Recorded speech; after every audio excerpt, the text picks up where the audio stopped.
Hey everyone, thanks again for tuning in. We're now going to take a look at the Clyde Challenor Scorpion. Again, Clyde is a custom knife maker out of South Africa, and this Scorpion model was designed in collaboration with Francois Nell, or Francois Nell designed it and Clyde Challenor built it. Here's what the knife ships with. A nice, really nice branded pouch here with a pretty sweet lanyard attached, and also a nice patch as well. Pretty cool stuff that comes with each custom knife now. And we'll go through the specs, overall impressions, and kind of details on this one. I did briefly want to share with you guys, though, the MK2. That is another model that Clyde makes. These two are both on loan. I'm not going to do a full video on this one, but I did just want to share it with you guys real quick. It's kind of like a little slip joint essentially. It carries like a slip joint, it feels like a slip joint, but it has the added benefit of one-handed opening and also a liner lock. So a really cool little model. If you guys are looking for kind of a custom slip joint with a liner lock or one-handed opening, I think this is probably the way to go. So anyways, just want to share that with you guys quickly. Really cool ball bearing Damascus here, I guess from Germany, but yeah, this one, these two belong to the same owner, and this one was actually a gift to him. So anyways, just want to share that with you guys quickly. But getting back to the Scorpion. So the Scorpion, the specs on this, we have a blade length of just about 3.2 inches, handle length of about 4.4 there, 4.14, overall of about 7.3 inches. It is 0.51 inches thick, and it does weigh in at 3.2 ounces. So a small little EDC, it's a frame lock flipper.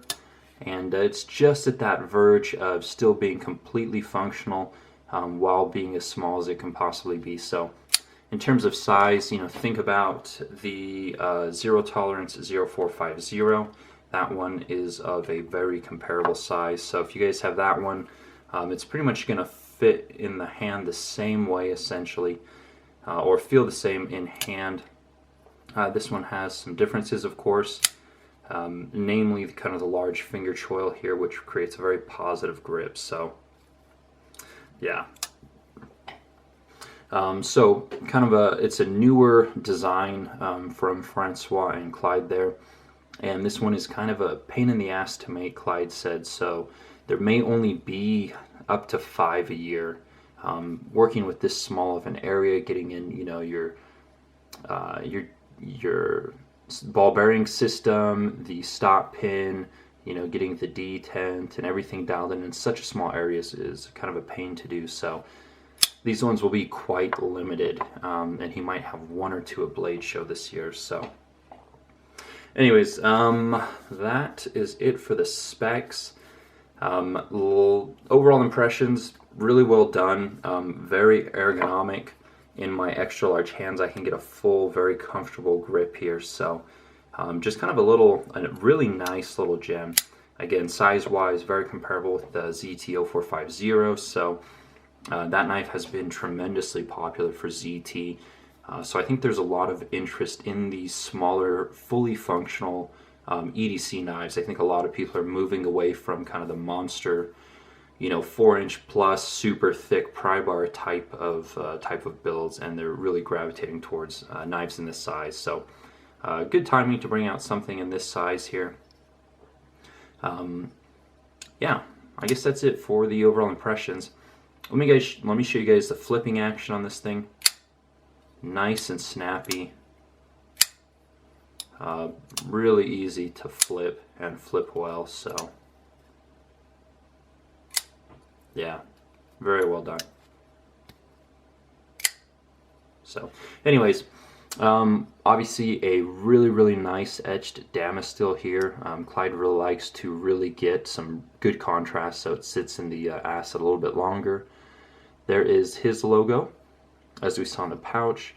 And then here is the logo of Francois Nell, the designer. So yeah, this 3.2-inch Damascus steel blade is hollow ground, comes down to a nice fine edge, and it's etched really deep, so you feel some of the texture on the blade, and I absolutely love that. It's small, unimportant, but it's just a kind of a fun detail here. So you can see the pattern on the spine.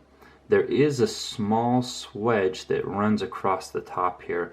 May not be super visible with all that pattern, but it's absolutely there. So yeah, no jimping, but again, you do get that really positive grip with that large finger choil here. So there it is in the hand.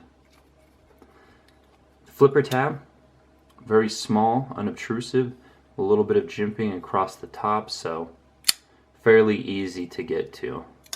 No slippage on it at all. One large standoff on the back here, and we've got some cool milling here. Has kind of an organic look to it. I don't know, it reminds me of something possibly from the ocean. I can't put my finger on it right now, but kind of has that look to it. So yeah, really nice milling.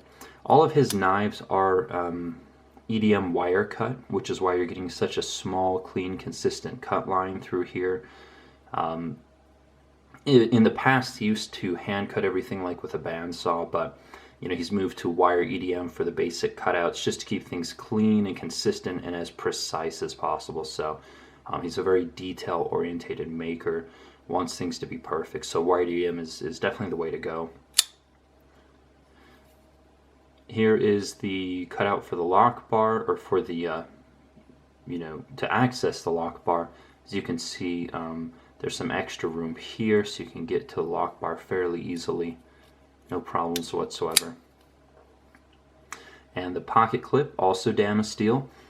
Now this one was etched and then polished, and Clyde mentioned that the polish should actually hide scratches better than the fully etched. So he said this thing should hide wear very, very well. But it looks, it's just really cool.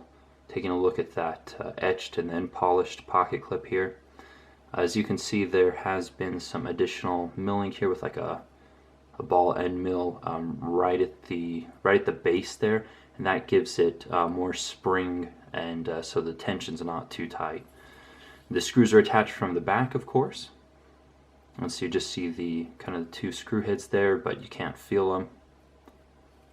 And there's one really cool feature I want to show you guys on this knife. We'll actually take a look at it in the open position. If you guys can see right about there, there is a contact line.